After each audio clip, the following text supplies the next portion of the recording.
My favourite memories of Pom Pom. Now, this is a difficult one because I have lots of memories of him that I've cherished, but I'm going to talk you through the most noteworthy ones that I think are the best. So, the first one is my first meeting with Pom Pom. Now, 26th of August, 2.5 years ago, I went to collect two rabbits. So, I'd seen the first one when I came in, and in a small enclosure, there was Pom Pom. So I remember looking at him and thinking, he looks quite cute. Didn't really know much about rabbits at the time, but he looked quite cute. And he was there, looked at me, and then got busy digging the wood shavings. So he would go dig, dig, dig, dig, dig on the wood shavings on the base of his enclosure, look at me. Dig, dig, dig, dig, dig, look at me. Dig, dig, dig, dig, dig, look at me. And it's almost as though, at the time, it said to me that it's almost as though he was trying to dig to escape so that he could get me as his mum, his owner. And it was almost like he was trying to get my attention, like, hang on a minute, if I dig fast enough, I can go home with her. It was absolutely so adorable. So the next memory of Pom Pom is actually still that first day, but when we brought them home. Now, we brought them home fairly late in the day. It was early evening, and we got him out of the little carrier, and the other rabbit was a little bit shy, sort of shaking, nervous, wasn't really interested. And he's the one that went for adoption because he was aggressive to Pom Pom. Pom Pom, when his carrier was opened, was, "Oh, what's this then? Somewhere new, let me out to explore." And although he was nervous, more than anything, he really wanted to just explore the house. It was all new surroundings. All he was at that time was in the hallway of the house, in the old house, so there wasn't that much to see, but he knew he was somewhere new and he really just wanted to get out and explore. And that was the first indication I had of his sense of adventure that then continued throughout his life. So another memory I have of Pom Pom that I absolutely love is the first time we took him on his own to the garden when he was a single bunny, to the garden. Now, I was carrying him in my arms. We went out to the garden and I was trying to put him down. He didn't want to get down on the grass, so I sat down on the grass, still stayed in my arms. So I was trying to coax him towards the grass. "Do you want to get down? Do you want to get..." Still didn't want to get down. So I waited and waited with him in my arms, and eventually he hopped onto my knee, still clinging onto me, and then onto the grass, and then came back to me. And it was quite a lengthy garden experience in that it took him quite a while to summon up the courage to actually go and explore any of the garden. The adorable thing was he would go and explore a little ways and then come back to mummy.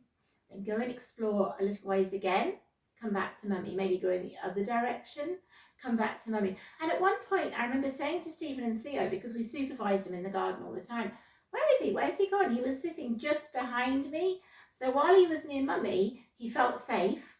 And we had a bit of a joke that we called Mummy Base. It was like he was reporting back to base about what he'd found in the garden. And then he'd go on another little adventure, come straight back to mummy, and he'd be looking up at me, almost telling me what he discovered. And then he'd go again and then come back and report to base. So that was one of my favourite memories of Pom Pom, that he kept coming back to me, always to report to me about what he'd found, because mummy was base, mummy was his safe space, safe area. And that was lovely as well.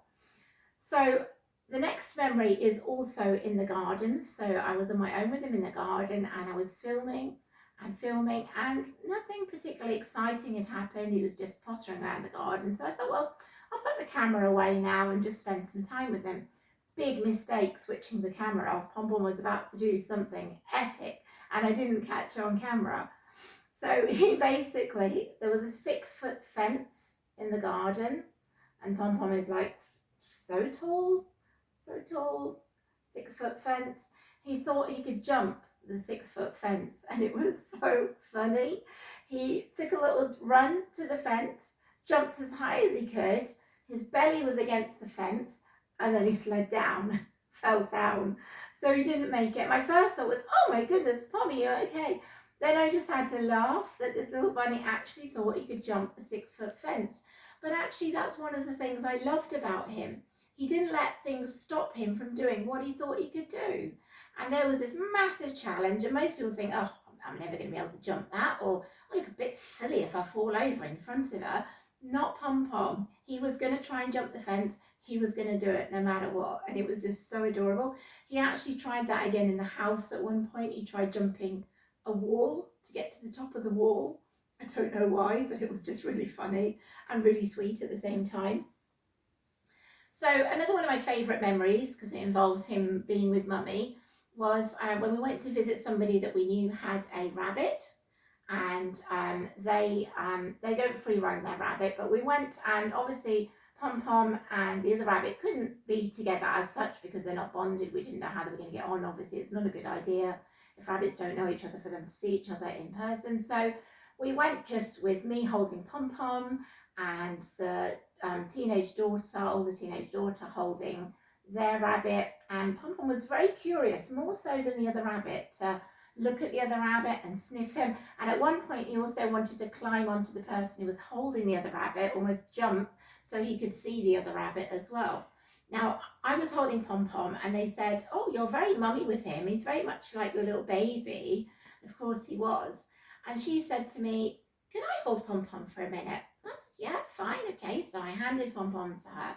So Pom Pom goes into her arms, and he seems okay, but he's looking over his shoulder permanently to check Mum's still there. As long as he could see me, he was okay. And if I moved a bit, he'd be looking round further, like, "Okay, I'll let her hold me, but you better stay there because you're not going anywhere."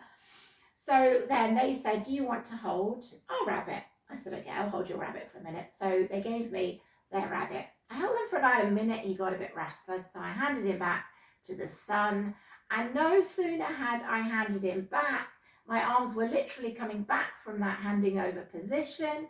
Pom Pom, who was in the girl's arms, probably she was about that far from me, he turned around and jumped in midair from her arms all the way across in midair, landed on my chest, grabbed onto me and looked at me as if to say, "Don't you dare go holding other bunnies again. I'm your baby."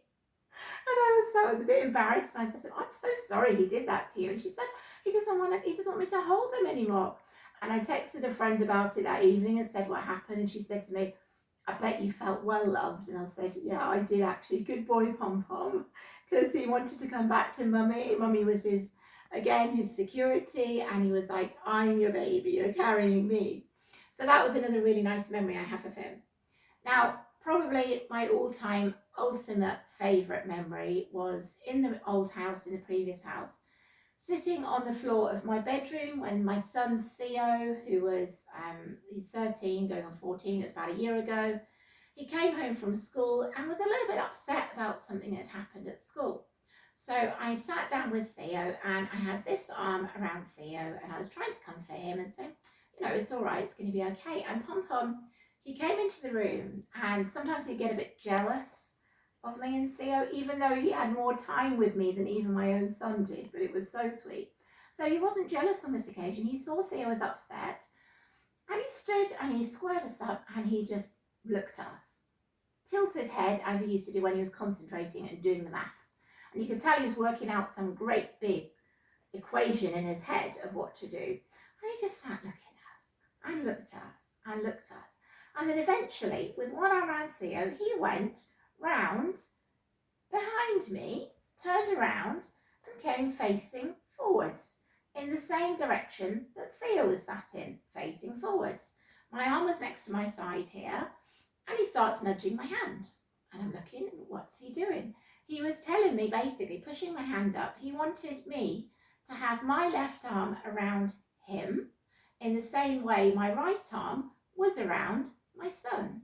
So what Pom Pom was saying in his head is that he's your son and your arm is around him and I'm your son, therefore if I come this way your other arm will be around me. So it was absolutely a magical moment for me as a mum. There I was with my arm around Theo, and Pom Pom, who had understood what to do, had asked to put my other arm around him so that both boys could be there, one in each arm. And it was just such a moving moment for me, as well as heartwarming as well, because it just meant he was so clever to do that as well. The brains it took to work that out and do the equations of, okay, I'm not just going to go and sit there. I've got to go round, turned facing the same way as Theo, next to her body, under her arm. It was so intelligent and so sweet at the same time that he thought of that. So that's my favourite memory. So I've got a couple more. When I started giving him what we call smooch cooches, cuddles, but on the floor, he would lie against skirting boards quite often against the wall, and I would put my arm around him and I'd move him over gently, his upper body towards me, so that his head was then under my chin and under my chest, and I'd kiss him and I'd cuddle him, and you've seen it on the videos so many times. He loved our smooch cooches. They were his favourite thing, and every day at some point in the day he'd ask me for at least one, if not more, of these smooch cooches by lying there looking back at me and waiting till he actually sat down till I got there, which was lovely. So one of my favourite memories is the first time that he actually did it himself, because it was his favourite thing. So I went as usual, put my arm between him and the skirting board, and before I had a chance to do anything, he shimmied his body on over himself across the carpet and went under my chin like this. So he knew what the drill was, and it was him doing the smooch cooch himself, and it was just so touching that he loved them so much. He knew what the drill was. He knew, I've got to get into this position to have this type of cuddle, and he was ready to do that, and that was just so moving. Another memory I have of Pom Pom, which is just out of this world, the memory, and I think he knew what he was doing. I was in bed, he was about a year old. I was in bed with the flu. I had a high temperature, my forehead was hot and clammy, and I was lying in bed, hair disheveled everywhere, and I had a lot of hair coming across my forehead, just lying there feeling really unwell. Poms jumped onto the bed and he went onto the pillow behind me, between the pillow and the headboard, and he stood there, then sat, and he got his hand on my forehead, his paw, no claws, just a soft pad, totally soft pad, and he started brushing my hair back off my forehead until it was all off my forehead and all brushed all the way back. And it's like when you see in the films that a child has got a temperature, has got fever, and the mother would lovingly stroke her hair back off her fevered forehead. And I can't believe he's just done that. And I don't think it was an accident. I think he knew what he was doing. He was being a loving, caring mum with somebody who had a hot head and a temperature, and moving my hair off my forehead the way that a loving mum would do. And that was just like, I can't believe he's just done that. But he was so intelligent and so loving at the same time, which was absolutely lovely. My last memory to share with you was when he was neutered. Now, we'd started cuddles a little bit before neutering, and he loved sitting with me for mummy cuddles, and he did that all throughout his life. And cuddles were always on his terms, so if he wanted to get down, he would then, as I was holding him, he would then poke his head through my bent right elbow and look down at the floor, and that was his signal that it's time to get down now. And he would do that after 5 minutes, 15 minutes, half an hour, however long he wanted to stay. He would then tell me when it was time to get down. Now, on the day he was neutered, he was a bit drowsy from the anaesthetic, wasn't quite feeling very well, so I took him out the carrier, held him for a cuddle, and he was a little bit spaced out. And he sat with me for 2 hours. So by the end of it, my arms were like, Pommy, this is getting heavy. But bless him, he sat with me in my arms for 2 hours. And at the end of it, I got a honk noise. Rabbits are silent creatures. What on earth was that noise? So I Googled it on videos. Lennon the Bunny had done a video on various rabbit sounds. And it was exactly the sound they make when they honk at you and they oink at you. And she said when you've given them a massage and they're in pure bliss and they're saying thank you for making me feel better. I didn't have a honk or an oink after that, but that made it all the more special that he was basically saying, I feel so much better now having had a 2-hour cuddle with you after my neutering. I'm saying thank you. So he was an amazing rabbit, and those 2.5 years were jam-packed with so much love, so much affection both ways, and so much adventure and fun. And just the things he did just show how adventurous he was, how loving he was, how inquisitive he was, how intelligent he was, so clever he was. And they're just my favourite all-time memories of beautiful Pom Pom.